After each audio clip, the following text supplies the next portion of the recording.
സനാതനം ബാലപാഠശാലയിലെ പ്രിയ മക്കൾക്ക് സാദര നമസ്കാരം. ഇന്നു മുതൽ നമ്മൾ പുതിയൊരു വിഷയത്തെക്കുറിച്ച് സംസാരിക്കുകയാണ്. പുതിയ വിഷയത്തെക്കുറിച്ച് സംസാരിക്കുമ്പോൾ പഴയ കാര്യങ്ങൾ മക്കളുടെ മനസ്സിൽ ഓർമ്മയുണ്ടാവണം.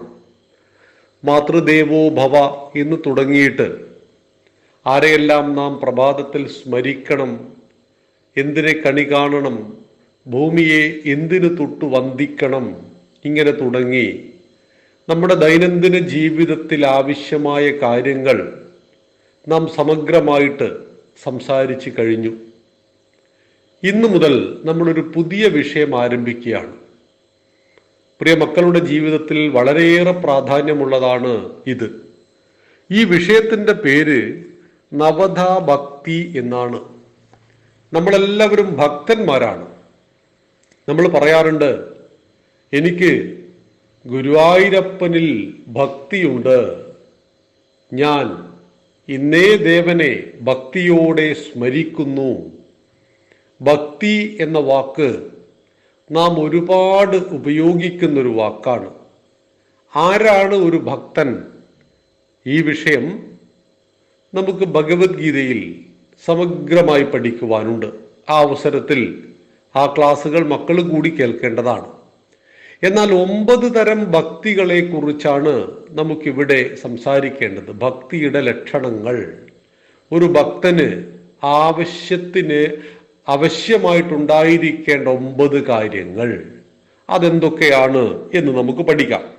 ആ ശ്ലോകം ഇങ്ങനെയാണ്: ശ്രവണം കീർത്തനം വിഷ്ണു, സ്മരണം പാദസേവനം, അർച്ചനം വന്ദനം ദാസ്യം, സഖ്യമാത്മനിവേദനം.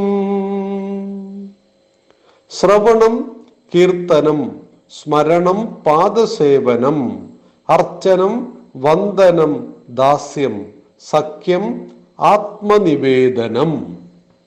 ഈ 9 കാര്യങ്ങളിൽ ഒന്നാമത്തെ കാര്യമായ ശ്രവണം, ഇതിനെക്കുറിച്ചാണ് നമുക്ക് പഠിക്കേണ്ടത്.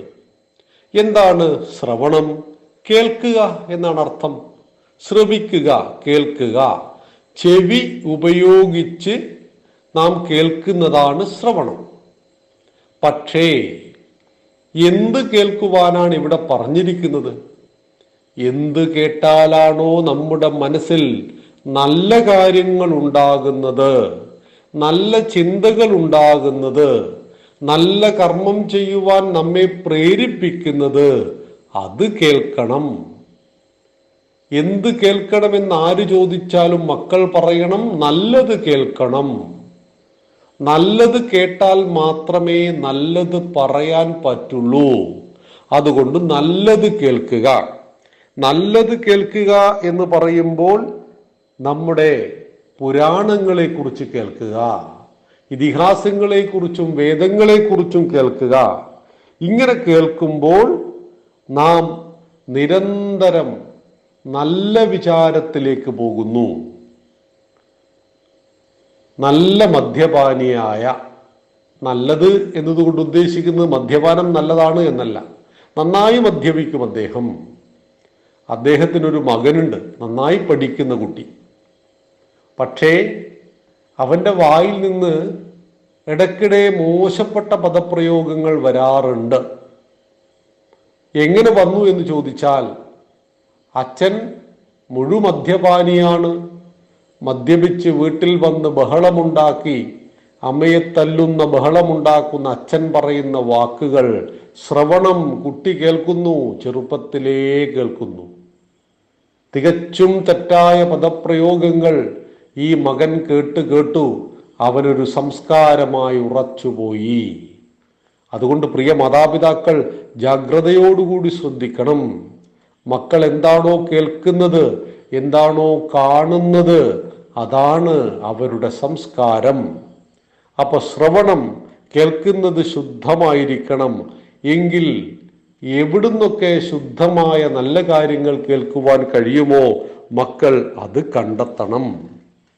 നല്ല ഗുരുക്കന്മാരിൽ നിന്ന് ധാരാളം കഥകൾ കേൾക്കാം. ഇതുപോലെ നല്ല കൂട്ടുകാരിൽ നിന്ന് നല്ല വാക്കുകളെ കേൾക്കാം. നല്ലവരെപ്പോഴും നല്ലത് പറഞ്ഞുകൊണ്ടേയിരിക്കും. പരദൂഷണത്തിന് ചെവി കൊടുക്കരുത്. നമ്മുടെ നാട്ടിൽ പറയും പരദൂഷണം. ഏറ്റവും കൂടുതൽ ആളുകൾ പറയുന്നതും അത് തന്നെയാണ്. എന്താണ് പരദൂഷണം? എന്നെക്കുറിച്ച് നിങ്ങളോട് മറ്റൊരാൾ പറയുക, ഞാൻ കേൾക്കാതെ, എൻ്റെ ഏതെങ്കിലും ദോഷങ്ങൾ അല്ലെങ്കിൽ ചെറിയ ദോഷം അതിനെ പർവ്വതീകരിച്ചുകൊണ്ട് നിങ്ങളുടെ മുന്നിൽ അവതരിപ്പിക്കുക. നിങ്ങളത് കേൾക്കുമ്പോൾ നമ്മളോട് ഒരു തെറ്റും ചെയ്യാത്ത ഒരാളെ നമ്മൾ വെറുക്കും, നമ്മളൊരാളെ സ്നേഹിക്കും. ഇപ്പോ കൂട്ടുകാര്, മക്കള് നിങ്ങളുടെ കൂട്ടുകാരോട് പറയുകയാണ്, നമ്മുടെ ഇന്നേ ഒരു കൂട്ടുകാരൻ വളരെ വളരെ നല്ലവനാണ്, അവൻ നല്ല കാര്യങ്ങൾ മാത്രമേ ചെയ്യൂ, നല്ല കാര്യങ്ങൾ മാത്രമേ പറയൂ എന്നൊക്കെ പറയുമ്പോൾ അവനോട്, അവനെ മുമ്പ് പരിചയമില്ലാത്ത ആളുകൾക്ക് പോലും ഒരു ബഹുമാനം തോന്നുന്നു, സ്നേഹം തോന്നുന്നു. എന്നാൽ നിങ്ങൾ അതേ വ്യക്തിയെക്കുറിച്ച് വെറുതെ പറയുന്നു, അവൻ ചീത്തയാണ്, അവൻ നല്ല വാക്കുകളെ പറയില്ല എന്നൊക്കെ പറഞ്ഞ് അവനെ വളരെ മോശപ്പെട്ടവനായി ചിത്രീകരിക്കുന്നു. ഇതുവരെ അദ്ദേഹത്തെ കണ്ടിട്ടില്ലാത്ത വ്യക്തിക്ക് പോലും അദ്ദേഹത്തോട് വെറുപ്പ് തോന്നും. കാരണം എന്തുകൊണ്ട്? ശ്രവണം, വാക്കുകളെ കേട്ടു എന്നതുകൊണ്ടാണ്. ഇവിടെ നമുക്ക് ഈശ്വരീയ വിഷയങ്ങളെ കേൾക്കണം. അങ്ങനെ കേൾക്കണമെങ്കിൽ തീർച്ചയായിട്ടും അത്തരം കാര്യങ്ങളിലേക്ക് മക്കളുടെ ശ്രദ്ധ പതിയണം. എനിക്ക് നന്നാവണം, ഞാൻ നല്ലത് കേൾക്കണം, നല്ലത് ചെയ്യണം, സമസ്ത ലോകത്തിനും ഞാൻ മാതൃകയാവണമെന്ന് നമ്മുടെ മനസ്സിൽ വെറുതെ ചിന്തിച്ചത് കൊണ്ട് കാര്യമില്ല. സ്വപ്നങ്ങൾ ആർക്കും കാണാം, അത് കാണുവാനുള്ള അവകാശം നമുക്കെല്ലാവർക്കുമുണ്ട്. ആകാശത്തോളം സ്വപ്നം കണ്ടാൽ കുന്നോളം തിരിച്ചു കിട്ടും എന്നൊക്കെ പറയും. സ്വപ്നമൊക്കെ കണ്ടോളൂ, അതൊക്കെ നല്ലത് തന്നെ.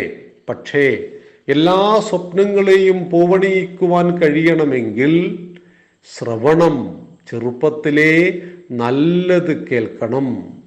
ഭഗവാന്റെ കഥകൾ കേൾക്കണം, രാമനെക്കുറിച്ച് കൃഷ്ണനെക്കുറിച്ച് കേൾക്കണം, അർജുനെ കുറിച്ച് കേൾക്കണം, അഭിമന്യുവിനെ കുറിച്ച് കേൾക്കണം.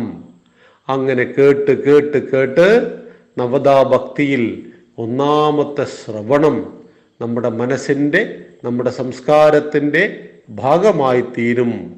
അപ്പോ ഈ ആഴ്ച മുതൽ നമ്മൾ നവദാ ഭക്തി പഠിച്ചു തുടങ്ങിയാണ്. ഇന്ന് നമ്മൾ പഠിച്ചത് എന്താണ് ശ്രവണം. അടുത്ത കാര്യം, രണ്ടാമത്തെ കാര്യം നമുക്ക് അടുത്ത ആഴ്ച പഠിക്കാം. എല്ലാ പ്രിയ പഠിതാക്കളായ മക്കൾക്കും ഒരിക്കൽ കൂടി സാദര നമസ്കാരം. വന്ദേ മാതരം.